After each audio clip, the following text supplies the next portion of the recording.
This is May the 22nd, Wednesday 2024, and we are in BBIS second semester compulsory English class, where I presented from paragraph 1 to paragraph 6 in class yesterday, and at the end I assigned you about 5-6 questions based on those paragraphs, and I said you answer them. Now what I'm going to do is I will assign you questions right now on the new paragraphs, and you will instantly read from the screen and answer the questions in your answer sheet.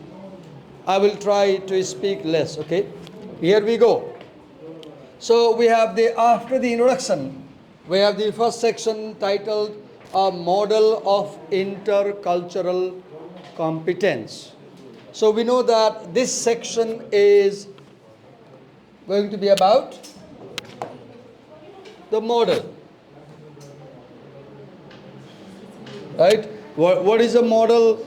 You can say a model as a theoretical presentation of something practical, or you can say a model can be the structure of something concrete. For example, you can make architectural model of this college building, for example.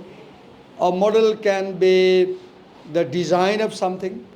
A model can be diagrammatic presentation of an idea, diagram.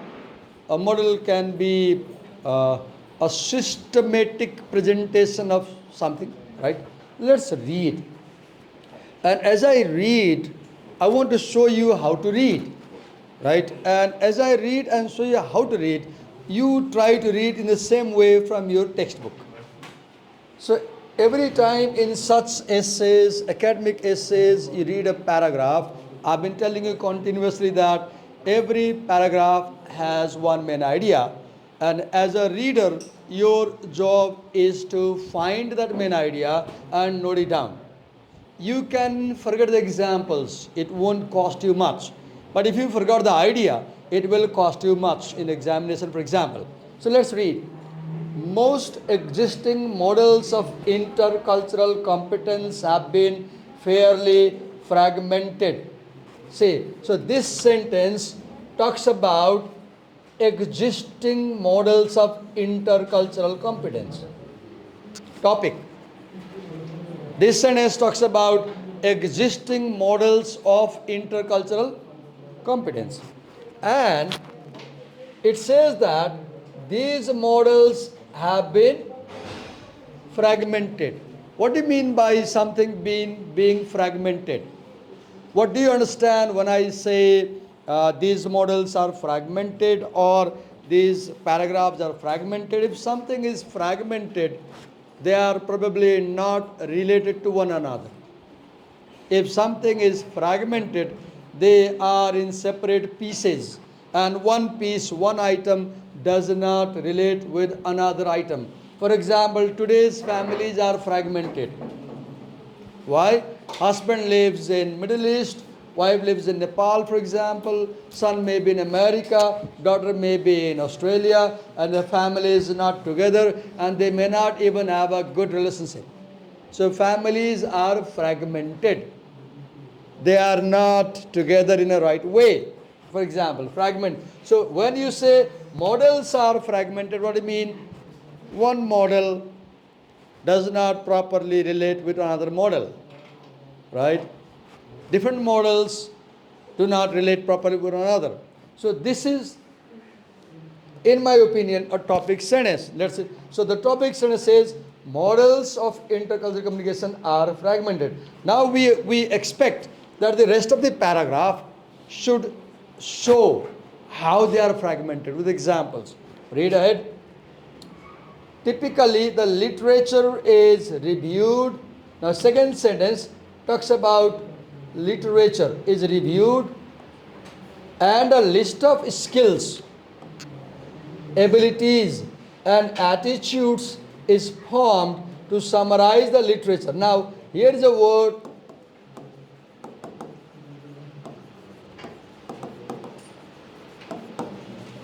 Review of literature.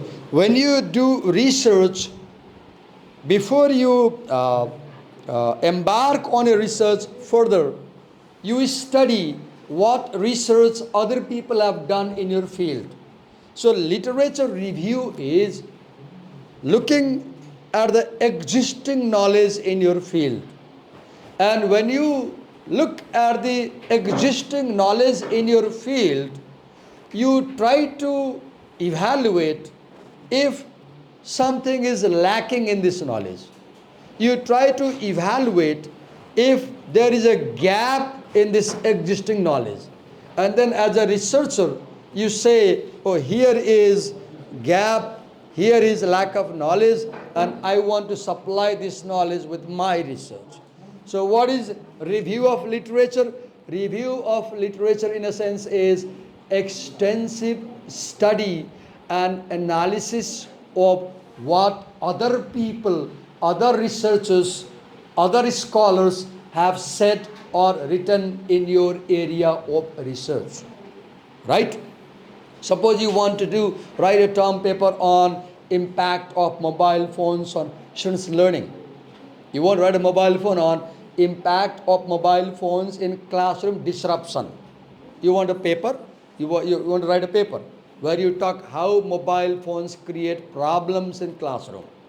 Then what do? You find other papers written by other teachers and scholars about mobile in classroom. That reading is called review of literature. And then you come up saying that these 5 researchers focus only on social media use in classroom, but they do not focus how many teachers use mobiles to contribute learning. Now then what is the knowledge gap? You say these 5 researchers talk only about how students use social media on their mobile phone in the classroom, but I want to show how many teachers are trying to use mobile in a positive way to contribute learning in class. What is happening here? You are saying that no researcher talks about positive use of mobiles in classroom. All researchers are talking about negative use of mobile phones in classroom. So what this is sort of a review, literature review. And the purpose of literature review is to identify the niche. What is niche in marketing? In marketing, niche is an area where there is no business being done and you can open a business. There are 15 shops and there is no noodle shop. So chances are if you open a noodle shop, people will buy. Niche is the possibility of business, right? Here niche means an area in knowledge where you see controversy, an area in knowledge where there is misconception, misunderstanding, an area in knowledge where you see knowledge gap. And literature review helps you to identify the knowledge gap.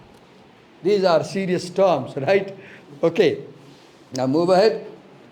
So it says that literature review, there is, when we study models, we do literature review and then we make a list of skills, abilities and attitudes, right, in this literature review. Read ahead. And one more important thing, let me tell you, because this essay is a very good example of academic writing and how to read academic writing. Do you see? He says that most existing models of intercultural competence have been fairly fragmented. Now in the bracket, he gives Lustig and Spitzberg 1993, Martin 1993. What is this? This is called in-text citation. What do we call? What do we call it? In-text citation. What is citation? Citation is, as a researcher, you cannot always write with your knowledge. You have to depend on knowledge generated by other people. So when you use knowledge or information which other people have obtained, then you have to acknowledge, you have to tell your reader that this is not my knowledge. Lustig and Spitzberg and Martin, they write about this idea. And when you in bracket write like this, in a bracket, look here. So what is happening? You give last name of author, right? And then what is this? This is year in which the source was published. Year in which the source was published. And this style is APA style. This style is APA style. I guess full form of APA should be American Psychological Association. I'm not pretty sure because I don't use it often. We people in humanities use MLA style. MLA stands for M for modern, L for language, A for association, modern language association. So in management and education, for example, तपाईहरु दुईजनाले बोलेको बोलै गर्नुभयो, म सरी छु, म आज मैले सिकाइरहेको छु, तपाईं सुन्नु भएन, म बुझ्न चाहे के भएर सुन्नु भएन, तपाईं चाहिँ कुरै गर्न चाहे। होमवर्कको बारेमा के विषयको? इङ्ग्लिसको। म एब्सेन्ट थिएँ कि हिजो।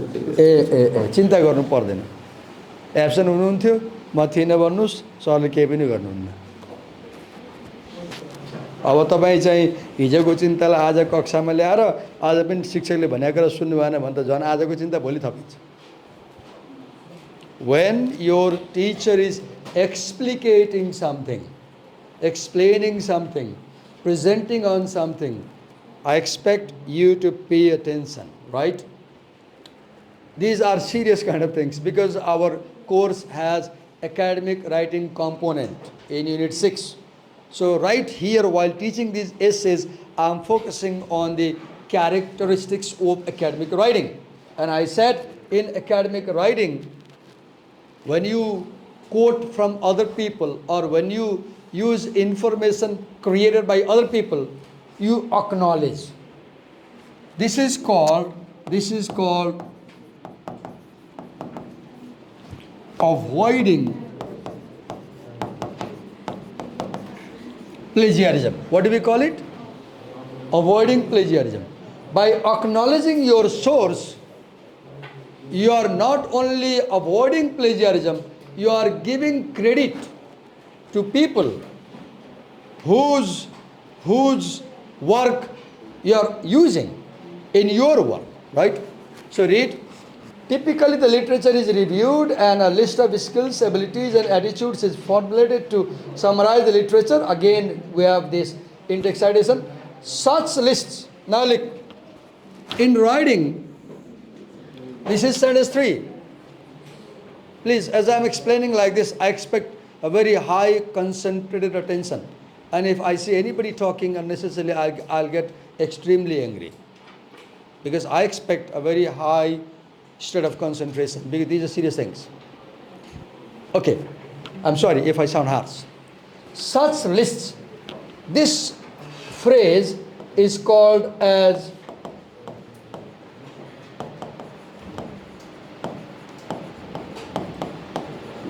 continuous idea marker. What do we call it?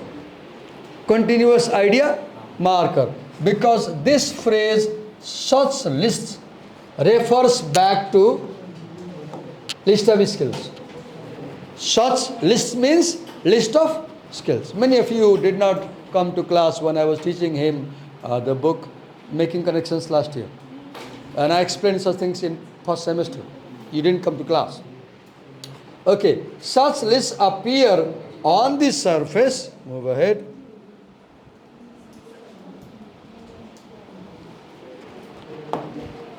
Such lists appear on the surface to reflect useful guidelines for competent interaction and adaptation.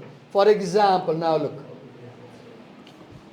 Another feature of academic writing is, or any writing for that matter, in writing, writers bring details to support their main idea. I said writers bring details to support their main idea, and such details can be statistics, anecdotes, facts, examples, and reasons, which is popularly known as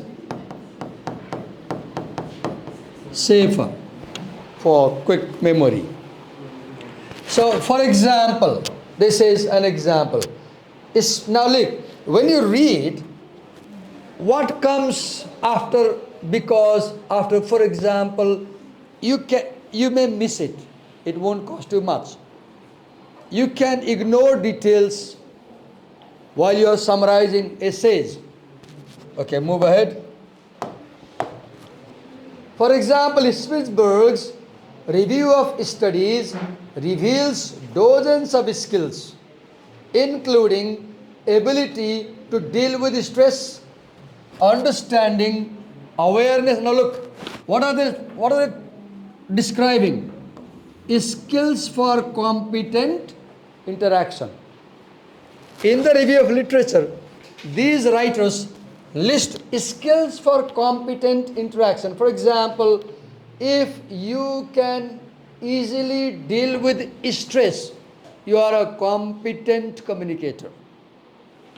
If you have good understanding of the people you are talking to, you have emotional awareness, emotional intelligence, you are a good communicator. If you have awareness of the other culture, you go to China or Japan, you are Nepali, if you are aware about the hearer's culture, you are a good communicator. If you are very cautious, very careful in doing something in a foreign setting, you are a good communicator. If you have charisma, this ability to impress people easily by talking, by gesture, by verbal, non-verbal communication, posture, you are a good communicator. If you cooperate while talking, you don't lose temper, you are a good communicator. If you know about conversational management, how to manage conversations. In conversation, for example, there is turn taking. What is turn taking? When you are speaking at the coffee table, your friends are also eager to respond to you. And sometimes, have you seen, they interrupt you, they intervene you, and before you complete your sentence, they start saying something. And this many times leads to quarrels. This many times leads to the impatience when you are not patient to hear your friend, and your friend doesn't allow you to finish your point, and they present, this becomes a heated debate, right? Conversational management, empathy and sympathy. Your ability to understand how people talking to you might be feeling. Your ability to recognize how other people are feeling, and your ability also to sympathize. Sympathy and empathy. Empathy. Sympathy is you feeling kind to somebody, and empathy is you understanding other people's feeling and being considerate to other people. Then frankness, future orientation, flexibility, interest, managerial ability, opinion leadership, task persistence, self-actualization, self-confidence, self-disclosure, and strength of personality. Look, as I was reading for the class at home, what did I do? I highlighted. So highlighting means if I am summarizing this paragraph, I will note this list. This is takeaway for me. This is takeaway from this reading. When you read, ask yourself, what is the takeaway in this paragraph? Takeaway means, what should I take from this paragraph into my note copy? What should I take from this paragraph into my note copy? Because you cannot take everything in a note copy. So this is the takeaway. Now move, read ahead.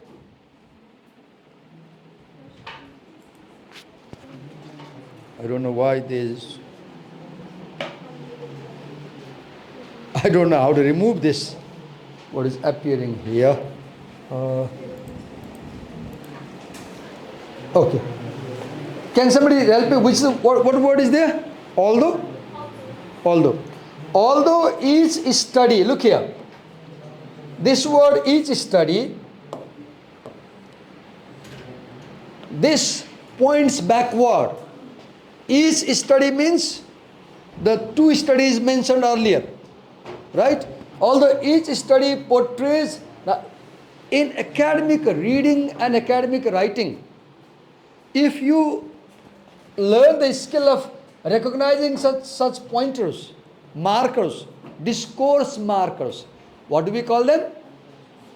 We call them discourse markers. What do we call them? A discourse marker is a word in a piece of writing which tells the reader what is happening, who is speaking, where are they speaking, what's going on. Like because is a discourse marker. It tells now the reason is coming. But is a discourse marker. It tells an opposite idea is coming. Right? Although each study portrays a reasonable list of abilities or attitudes, there is no sense of integration or coherence across. Look here. See, earlier in paragraph first in the beginning, where is that? Let me show you. It says that they said the models are fragmented. The writer said the models of intercultural communication competence are fragmented. Opening sentence. Do you remember? The opening sentence of this paragraph said the models of intercultural communication are fragmented. And now here they are saying the same thing. There is no sense of integration or coherence across list. So how can you say that these models are fragmented? These models are fragmented. I repeat, these models of intercultural communication are fragmented because there is no sense of integration or coherence across list. The writer said the models are fragmented. Now the writer gives a reason why they are fragmented. Right? Read it further. Okay. It is impossible. Look here.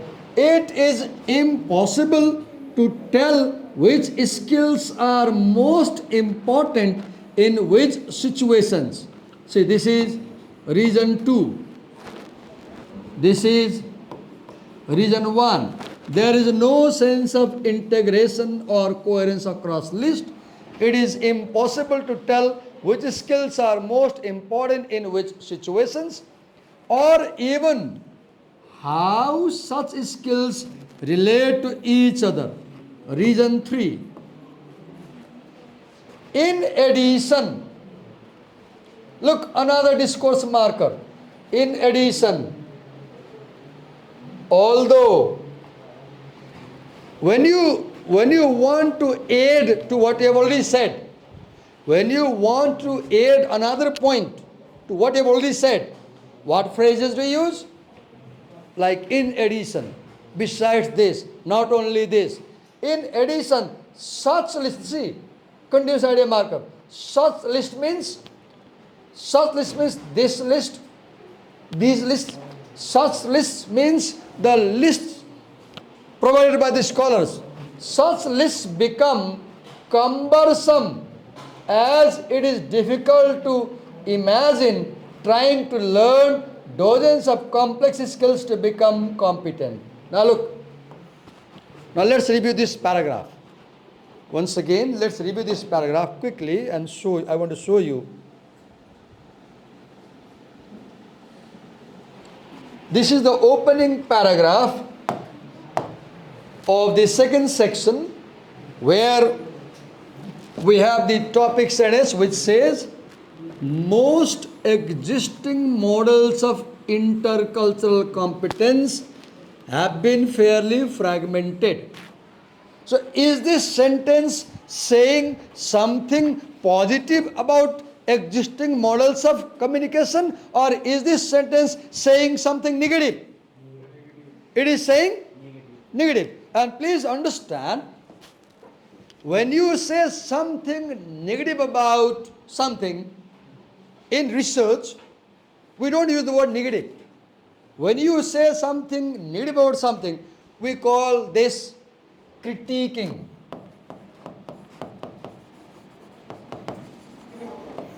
What do we call it? Critiquing. And in literature review, you look at something and you criticize. Why do you criticize? To argue that the existing knowledge is not enough and I need to study. So as a researcher in future, in 7th semester, you will write papers, write reports. So look how they're writing. They begin by pointing at a problem. So what does a review of literature do?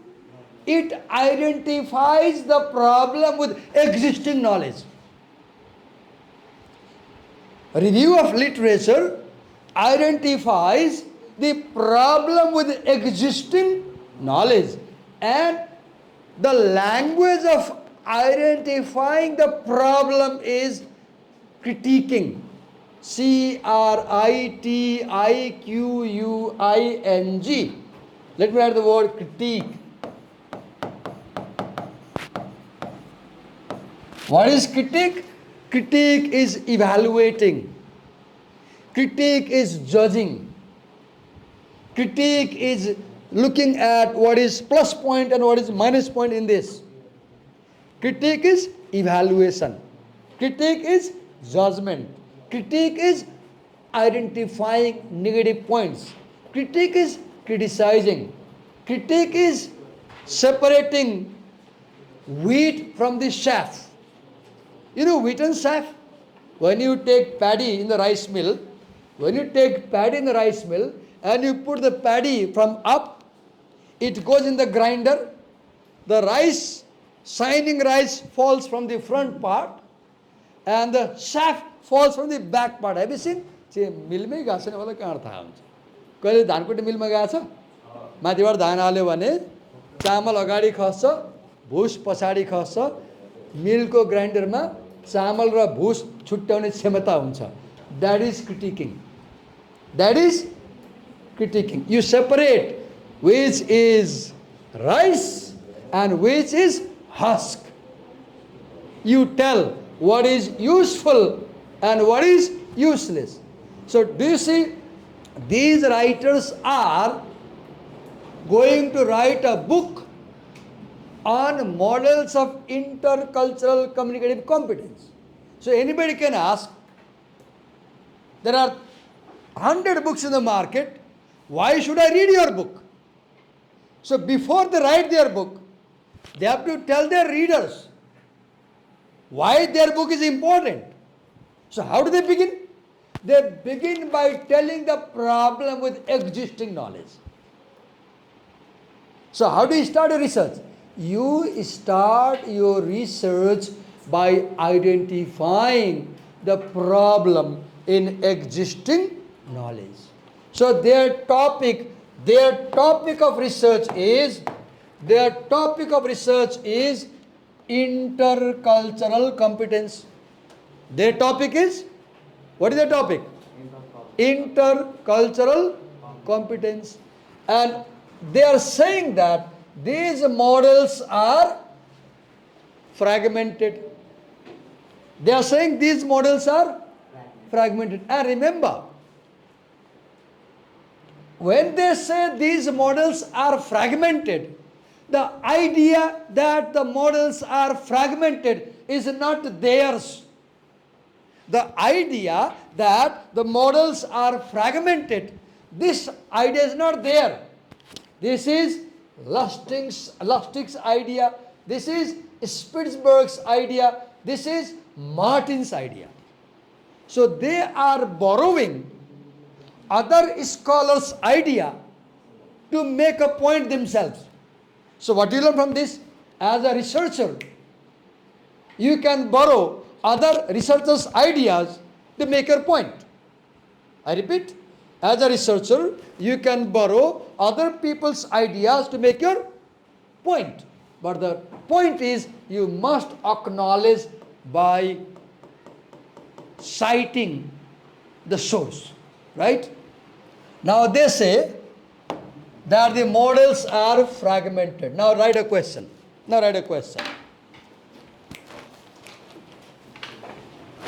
The essayist says that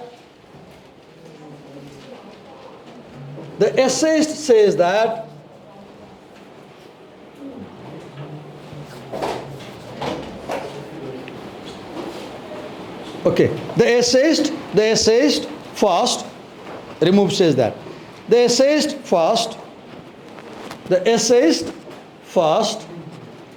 presents, or wait a minute, I'm not able to make a good question. Let me reframe. Okay, rewrite it. The essayist says that the existing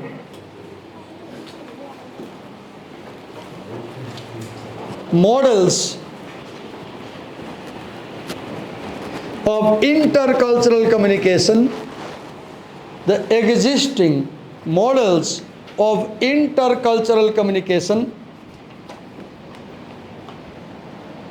are fragmented.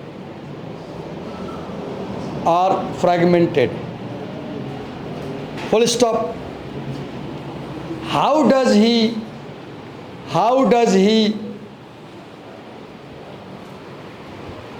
support his claim? How does he support his claim in the paragraph? Second question.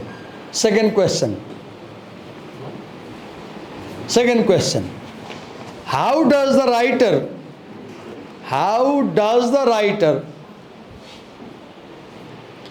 critique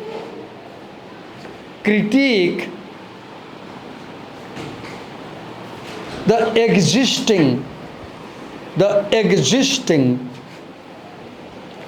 models of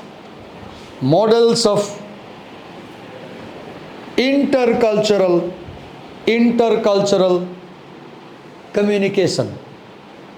How does the writer critique? The second question is more difficult than the first question, and the second question requires the whole paragraph as an answer. So here you have to say that, for example, you have to say that the writer critiques existing models by claiming that they are fragmented, and to support his claim that existing models are fragmented, he gives following reasons. What reasons? Here are reasons. Let me show you. What reasons does he give? For example, he gives reason 1.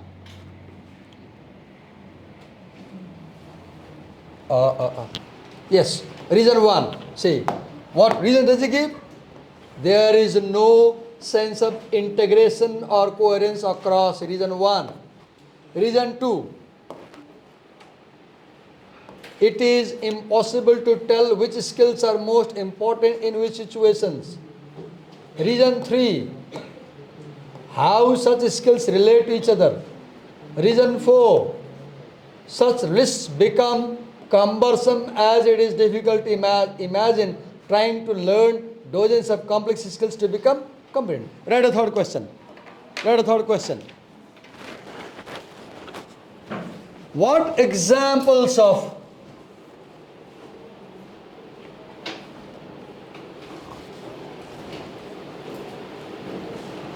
skills, what examples of skills and abilities,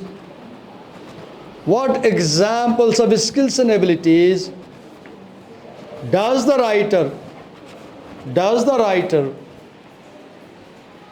present in the paragraph?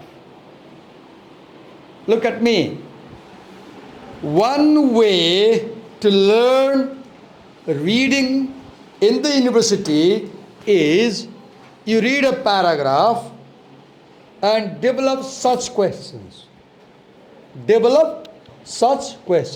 If after reading a paragraph you can develop good questions, you know how to read. And now at home you will answer these questions, right? Now let me move to next paragraph after this.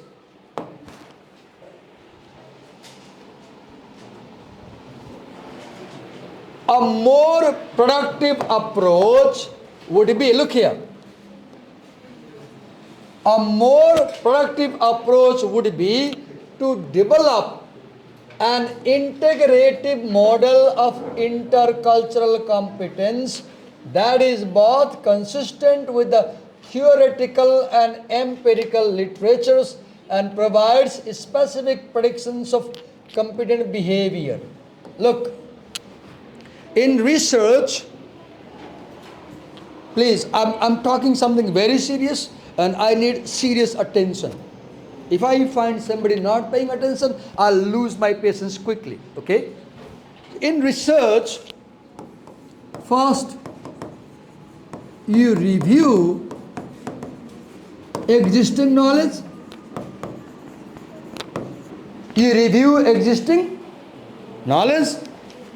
Then you identify the problem with existing knowledge. Second step. Then you tell how you are going to bridge that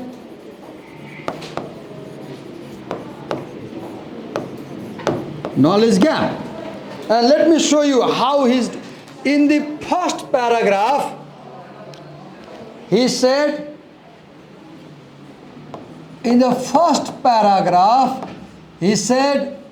existing models are